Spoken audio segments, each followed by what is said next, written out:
narraciones de vida de santos y santas, el inspirador ejemplo a seguir para el combate católico de hoy. Le invitamos a conservar la doctrina católica y la verdad depositada por nuestro Señor Jesucristo.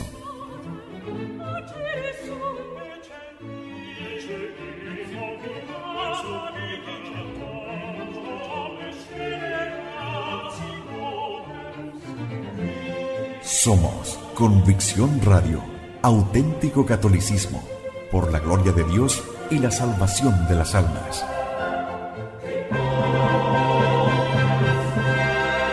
Convicción Radio.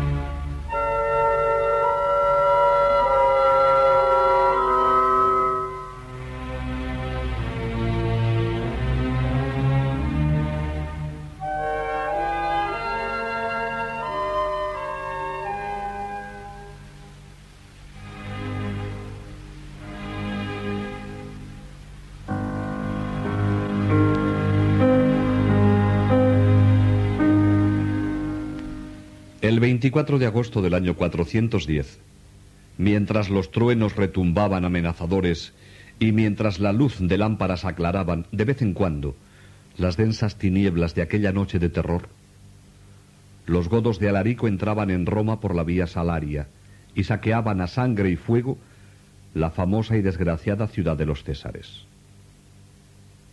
El saqueo duró, según parece, 3 días y 3 noches. Nada se libró del furor de los vencedores. Destrucciones, incendios, asesinatos aislados o en masa, torturas, mutilaciones, etc. Pero los godos sentían sobre todo la sed del oro, y cuando se marcharon, se llevaron consigo todo cuanto pudieron en sus carros de guerra. La terrible noticia encontró por todas partes un eco de estupor y de miedo. El mismo San Jerónimo, en su desierto de Belén, se conmovió. En África se sintieron también sus efectos, pues muchos se refugiaron allí huyendo de Italia, entre ellos Alipio, con la ilusión de que los bárbaros no lograrían invadir aquella provincia. Agustín en un sermón se hace eco del espanto de los fugitivos. La ira impotente de los paganos se volvió contra el cristianismo. Decían que mientras los viejos dioses fueran honrados, Roma no fue tocada y triunfó en todas partes. Desde que los emperadores se habían dedicado a proteger a aquellos sectarios pordioseros, sectarios del Galileo, muertos sobre el leño de los ladrones, todo andaba al revés. Los últimos edictos de Teodosio, que tendían a quebrantar las extremas resistencias paganas, habían provocado la cólera de los antiguos númedes, y Alarico había sido la mano vengadora del Júpiter repudiado. El cristianismo trae desgracia. Agustín comprendió el peligro de estas murmuraciones que el desastre del 410 hacía más atrevidas y corrió al remedio. Algunos cristianos de Hipona, tímidos como tantos otros de otros lugares y de otras épocas, deseaban que no tocasen aquel argumento. Agustín, por el contrario, no callaba, y en cartas y en sermones iba esbozando su tesis, esto es, que de las desventuras de Roma, los culpables eran los mismos romanos y no la religión de Cristo. Mas no bastaban para levantar dique a la reacción anticristiana, y el año 412 y 413, a petición del tribuno Marcelino, Agustín emprendió la colosal tarea de escribir La ciudad de Dios. Goethe decía que las más bellas poesías líricas son las del azar. También los 22 libros de La ciudad de Dios, que son la más prestigiosa epopeya, nacieron de un azar, y quizá jamás hubieran sido escritos sin las malévolas hazañas de Alarico. Pero no fue el saqueo de Roma lo que le incitó. De aquel hecho, en nada extraordinario, miles de ciudades han sido saqueadas en todos los tiempos. El genio de Agustín supo ascender a una síntesis de la historia humana y divina, en la que nuestro linaje, dividido en 2 ejércitos, se combate a sí mismo bajo la mirada de Dios, visión que ha iluminado y moldeado a la cristiandad durante miles de años. Aunque la obra fue escrita en 14 años, Agustín era ya anciano y tenía otras 1000 cosas que hacer. Este monumento tiene arquitectura armónica. La primera parte, algo así como un atrio grandioso, tiene 10 libros que son la más íntegra refutación del mito romano y de la mitología pagana. Los 5 primeros libros son una requisitoria de la historia de Roma para demostrar que los dioses no aseguran ni siquiera la dicha en el mundo presente. Los otros 5, una requisitoria del paganismo, tanto el popular como el filosófico, para demostrar que éste no asegura la felicidad ni en el mundo venidero. Con la segunda parte, que comprende 12 libros, entra en el corazón del argumento, esto es, en la historia de las 2 ciudades adversarias, la ciudad terrestre y la ciudad celeste. La idea central es la contraposición de estas 2 ciudades, la ciudad de Dios y la ciudad del diablo. 2 amores hicieron a las 2 ciudades, esto es, a la terrena, el amor de sí mismo hasta el desprecio de Dios, a la celestial, el amor a Dios hasta el desprecio de sí mismo. Además, aquella se gloría en sí misma, esta en Dios. Aquella busca la gloria de los hombres, para esta es la mayor gloria de Dios, testigo de la conciencia. La primera es, pues, la de los buenos, y al mismo tiempo la congregación de los elegidos, de los que alcanzaron a Cristo y de los que se unieron a Él. La segunda es la de los malvados, y juntamente la sociedad de los no justos. La primera no es propiamente la Iglesia, pero quizá se confunde con ella. La otra no es el estado pagano, a menudo coincide con él. La ciudad de Dios está fundada sobre el amor, la ciudad del diablo sobre el odio, porque no sabe elevarse ni aun a la perfecta justicia humana. Agustín sigue la historia de estas 2 ciudades. La historia se mostró a Agustín como una lenta y fatigosa ascensión de la ciudad de Dios. Con el alma iluminada por una esperanza tan brillante, Agustín no sentía el espanto que abatía a otros de sus contemporáneos ante el azote con que Alarico había castigado la capital del imperio y del mundo.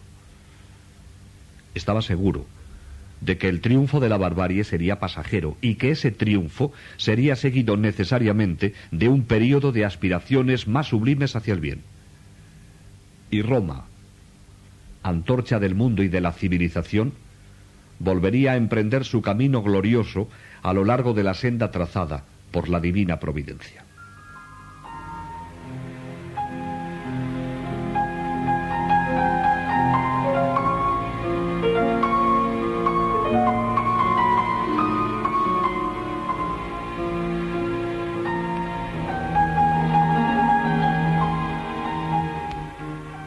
Apenas hubo terminado, en el año 426, la inmensa tarea de la ciudad de Dios, Agustín confió las misiones prácticas y externas del episcopado a su amigo Heraclio, al cual hizo que los demás obispos y el pueblo le aceptasen como a su auxiliar y sucesor. Y al mismo tiempo recordó a los fieles de Hipona una súplica que algunos años antes ya les había hecho: que le dejasen libres por lo menos 5 días en semana para atender tranquilamente a los asuntos que de todas partes le encargaban. Pero no es que Agustín buscase ayuda y pidiese un poco de tranquilidad por sentirse cansado y que quisiera dejar la pluma. Muy lejos de ello. En estos 3 años de vida que le restan, continuó llenando tablillas y pergaminos como siempre había hecho. Es cierto que para él componer y publicar no era, como para nosotros, ansia de fama o de lucro, sino necesidad apostólica, respuesta a súplicas de muchos años, acto de caridad iluminativa. Era, desde hacía muchos años y para siempre, la columna de fuego de la Iglesia a que miraban los católicos con satisfecha seguridad de fuerza y los herejes con temor, no solo en África, sino en todo el mundo cristiano. Era lengua y pluma al servicio de Dios, y hasta el final tuvo que hablar y escribir. Otros santos ayudan a sus hermanos con la plegaria solitaria, otros con las llagas alegremente recibidas, otros con las más repugnantes tareas de la misericordia. a él le fue dada la palabra, y con la palabra sirvió a millones.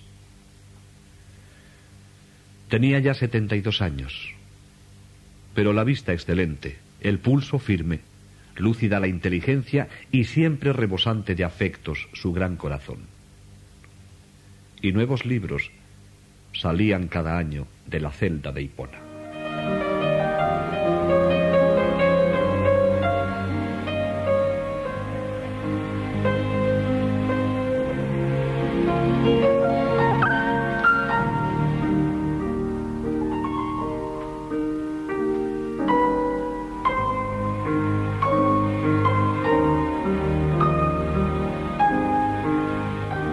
Otra y última tempestad de diversa índole amenazaba a Agustín. El año 410, los prófugos, ante la furia de Alarico, juzgaban a África segura de los bárbaros. En mayo del año 429, una turba de 80.000 vándalos y alanos, capitaneados por Geiserico, desembarcaban en Mauritania, y después de haberla invadido y devastado, pasaban Numidia. Desde el año 420, los vándalos se habían establecido en el sur de España, y quizá no habrían bajado a África si no los hubiese llamado el mismo que en Cartago representaba la potestad imperial, el conde Bonifacio. Este, envidioso de Ecio, se había puesto de frente a Placidia, que gobernaba en nombre de su hijo Valentiniano III. No quiso ir a Italia para justificarse, y asaltado por las fuerzas imperiales, llamó para defenderse a los vándalos de España. Pero cuando vio el terrible enemigo que se le había metido en casa, enemigo más atroz que aliado, que tan solo pensaba en asesinar, saquear e incendiar, Bonifacio, incitado al mismo tiempo por las cartas de Agustín, hizo las paces con Placidia y se volvió contra los bárbaros. Pero ya era demasiado tarde.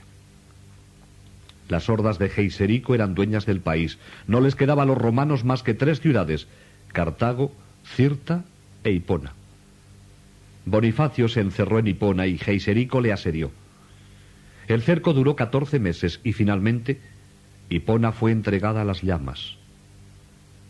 Agustín no vio la destrucción de su pueblo porque había muerto el año anterior, pero vivió y vio bastante para sufrir hasta su último día. Los vándalos, paganos y arrianos, nada respetaban ni aun las iglesias. Más que guerra parecía sanguinaria incursión de 80.000 brutos en libertad. Agustín, cuenta Posilio, pasó los últimos días de su vida muy amargos y dolorosos, viendo las iglesias desiertas, a las vírgenes santas y a las personas entregadas a la continencia dispersas, y entre estas, a algunas, expirar entre tormentos y bajo la clava, a otras, perder la vida del alma, la pureza del cuerpo, la fe, y terminar en esclavas de despiadados amos. Mudos los himnos y las divinas salmodias del Señor en las iglesias, los sagrados edificios, en los más de los sitios, entregados a las llamas. Prohibidos o fuera de sus templos los solemnes sacrificios a Dios, los sacramentos o no solicitados o solicitados en vano, dispersados los ministros, los bosques, las cavernas abruptas, las cuevas, los albergues inseguros para los fugitivos, pues en ellas algunos fueron apresados y despedazados. Otros morían de hambre. Muchos obispos se habían refugiado en Hipona confiando en la fuerza de Bonifacio, y oraban y gemían al lado de Agustín. Este meditaba quizá en la extraña suerte que le había hecho de joven andar entre herejes, que le había impelido a combatir por 40 años con herejes, y ahora le condenaba a ser defendido por los soldados de Bonifacio, casi todos herejes, en su Hipona, cercada por los herejes de Geiserico. Nunca, desde los tiempos de Milán en adelante, debió haber sufrido tanto Agustín como en estos meses. Un día, en la mesa, llegó a decir: oíd lo que pido a Dios en estos días desventurados, o que se digne librar a esta ciudad de los enemigos, o si no, que nos dé fuerza para soportar el peso de su voluntad, o por lo menos me saque de este mundo y me llame a él. Y pareció que Dios le escuchase, porque de allí a pocos días tuvo que guardar cama atacado de fiebre, y no se volvió a levantar.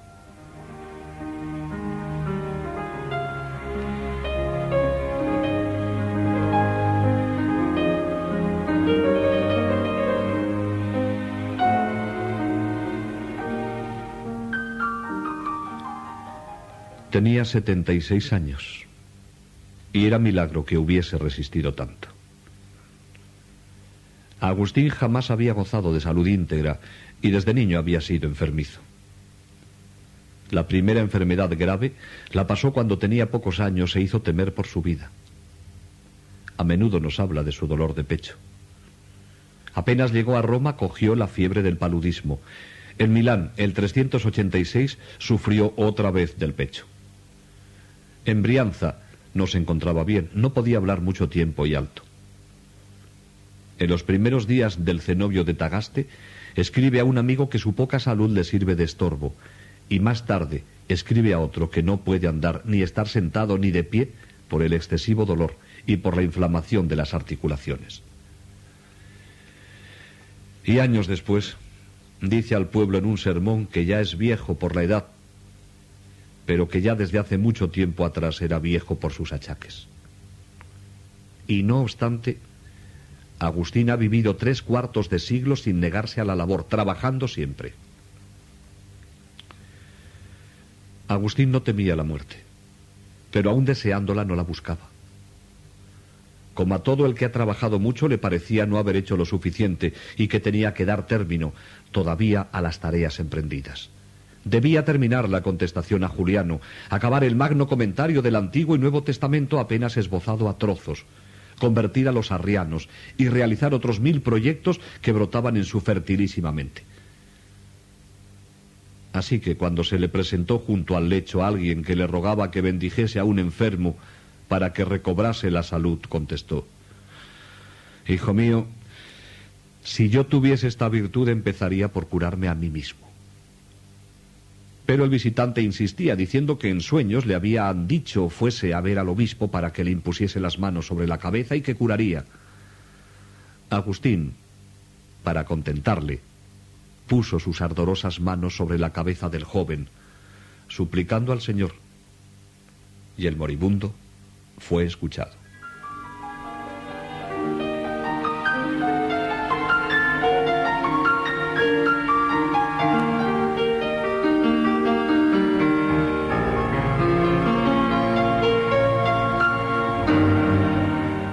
Sintiendo que la fiebre se agravaba más y más, 11 días antes de morir dio orden de que nadie entrase en su estancia excepto los médicos y los que llevaban los alimentos. Y porque los médicos le habían prohibido que no se cansase leyendo libros, hizo que le escribiesen con grandes letras, en anchas hojas de pergamino, los salmos pertenecientes de David, y que los fijasen en la pared, delante de la cama, para tenerlos siempre ante la vista. Y recorriendo dichos salmos penitenciales, continuamente con los ojos, lloraba copiosamente. Una noche, mientras los obispos rezaban en torno a su camastro de monje, su corazón dejó de latir. Su alma grande se desprendió de la consumida máquina de huesos y carne para subir finalmente a aquella contemplación divina anhelada desde hacía más de 40 años. Era el 28 de agosto del año 430, día de su tercer nacimiento. Mientras sus hermanos en religión cantaban salmos alrededor del cadáver, los vándalos, ebrios, se agitaban bárbaramente bajo los muros de Hipona, impacientes por entrar en ella. Ningún testamento hizo, escribe Posidio, porque el pobrecito de Dios nada tenía que dejar. Dejaba, en cambio, un tesoro inmenso, pero de esos que los ladrones no roban y ni siquiera los vándalos logran destruir.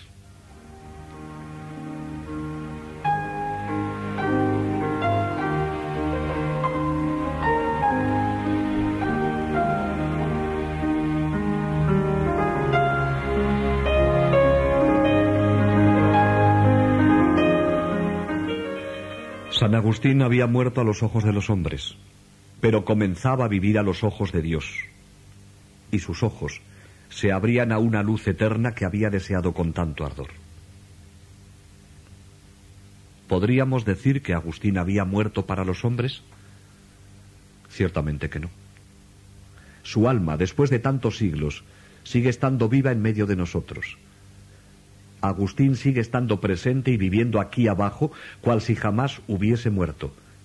Tanto es así que después de haber leído algunas de sus obras, de haberle conocido y de habernos hablado de él por sus escritos, se tiene la impresión de ser sus amigos.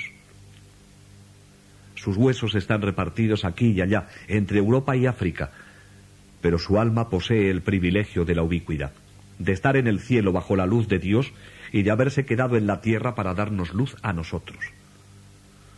Luz cálida, fuego, ya que el secreto de su supervivencia es el amor. Todos los célebres sobreviven por el recuerdo de las obras, pero las más de las veces en el recuerdo nacional y no afectivo. Están presentes en las estatuas, en los libros, en los cerebros, pero lejanos del corazón. La de Agustín, en cambio, es presencia concreta, casi palpable, íntima, en que la admiración está toda empapada de afecto. Agustín, usando una palabra familiar, roba corazones. Le admiramos hasta donde podemos llegar con toda la fuerza de nuestra inteligencia. Le veneramos a la vez con toda la efusión del corazón. Es uno de los santos que no nos han dejado nunca y que viven, podríamos decir, a nuestro lado. Las razones de esta su noble inmortalidad se dejan ver fácilmente.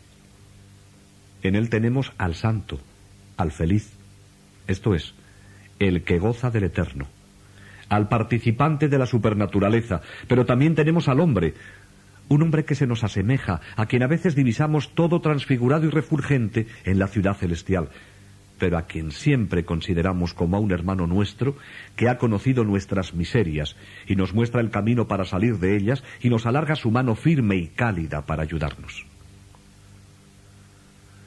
Nos alienta, mostrándonos que la conversión es sublimación. El árbol no es quemado para plantar uno nuevo, empresa imposible, sino podado, mondado o injertado para que crezca más y dé mejores frutos. Su sensualidad fue sublimada en ansias de la beatitud espiritual, su deseo de felicidad en aquietamiento en la sabiduría divina, su amistad apasionada en vínculos de caridad y cariño a todos, su orgullo en la aspiración de rehacer en sí la imagen perdida de Dios y de unirse a Él. Lo que Él hizo destilando de los venenos del mal, medicinas del bien, ¿por qué no lo podríamos hacer nosotros? Parangonarse a Agustín es desde luego soberbia, pero ingeniarse en imitarle es un deber. Si por algunos aspectos es un hermano nuestro, por otros nos sobrepuja, no solo como santo, sino porque también es un genio. Ante Dios, el ingenio y la ciencia están lejos de desmerecer, pero solos de por sí no bastan. Pero si encontramos a un santo que, además de las virtudes de la santidad, es al mismo tiempo hombre inteligente, no podemos abstenernos de ofrendarle, juntamente con nuestro amor, toda nuestra admiración. Y Agustín es uno de esos hombres enteros y perfectos.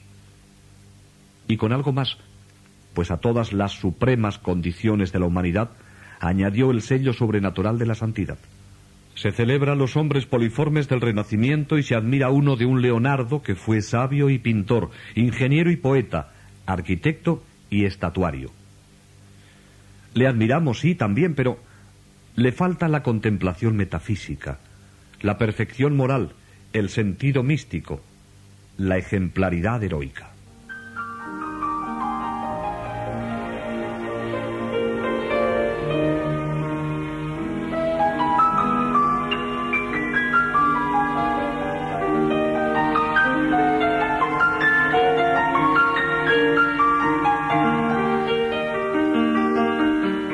La grandeza de Agustín como escritor y también como pensador consiste en esto, que vive lo que medita y siente en lo profundo lo que dice.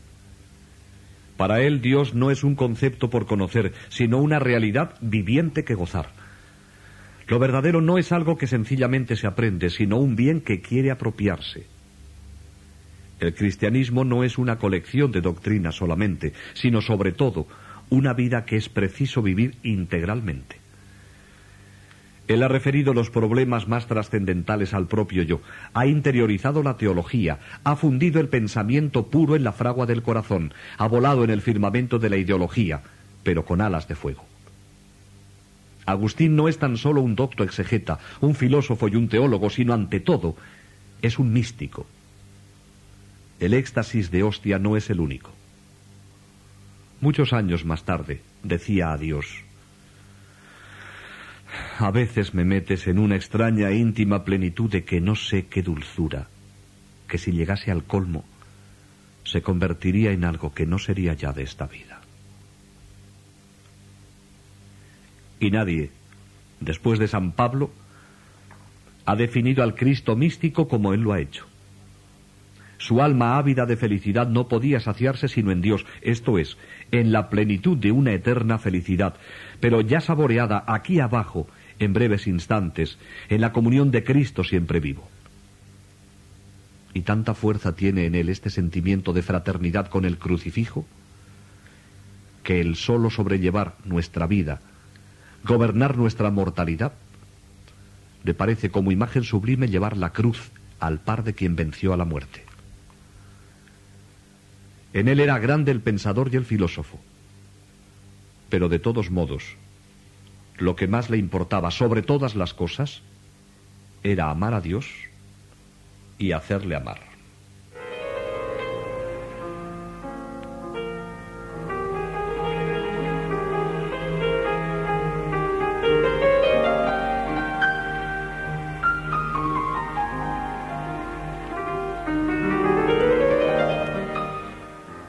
Solo los siglos han formado en torno de Agustín la corona amorosa que merecía. Y tan solo después de su muerte, hasta hoy, su grandeza es reconocida, comprendida, iluminada y casi en todas partes iluminadora. Su vida entre nosotros no ha terminado, ni terminará.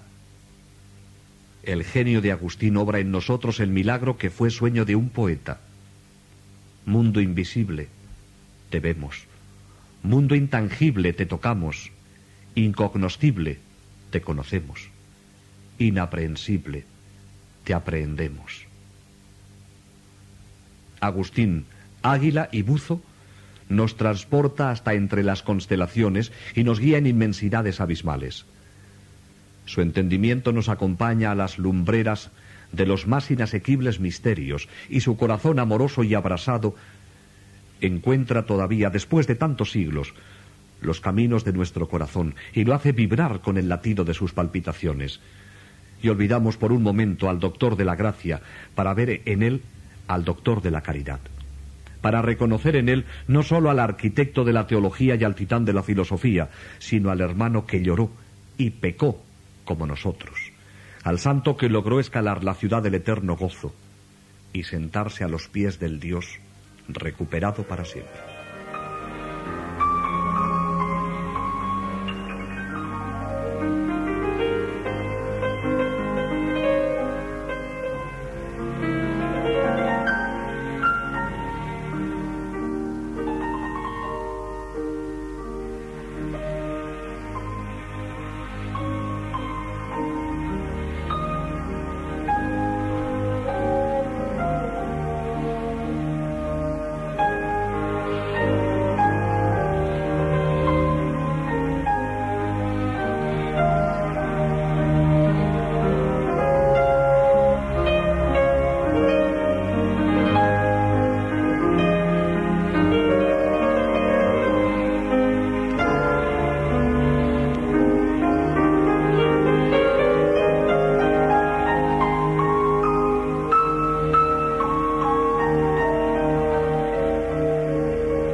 Convicción Radio, siempre por la verdad.